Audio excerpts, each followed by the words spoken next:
HSBC signals mass job cuts as profits plunge. HSBC has said its profits for 2019 fell by 33%, mainly due to its investment and commercial banking operations in Europe. The bank said it was targeting $4.5 billion, £3.5 billion, of cost cuts by 2022 and scaling back $100 billion, £70 billion, of assets. Noel Quinn, acting interim chief executive, said restructuring was likely to lead to 35,000 job losses. HSBC, which makes the bulk of its revenue in Asia, reported annual profit before tax of $13.35 billion, £10.3 billion. Wider than expected.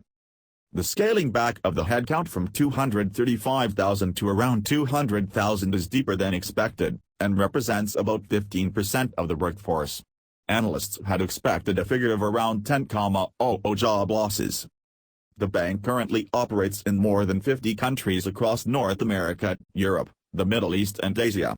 It employs more than 40,000 based on the UK. HSBC said the drop in profits was due to $7.3 billion in write-offs related to its global banking and markets and commercial banking business units in Europe.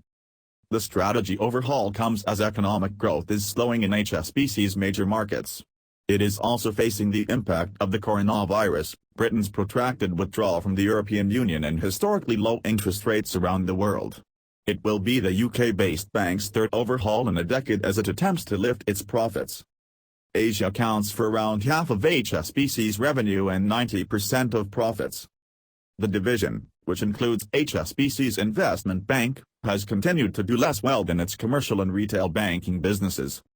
Mr. Quinn told Reuters that the restructuring would mean that our headcount is likely to go from 235,000 to closer to 200,000 over the next 3 years. The 57-year-old HSBC veteran was appointed interim chief executive in August last year following the ousting of John Flint. HSBC reiterated that it expects to make a permanent appointment within the next 6 to 12 months. Addressing the impact of coronavirus, HSBC said the full effect has not been fully accounted for in today's earnings, raising the possibility that it could further increase the amount it expects the outbreak to cost the bank.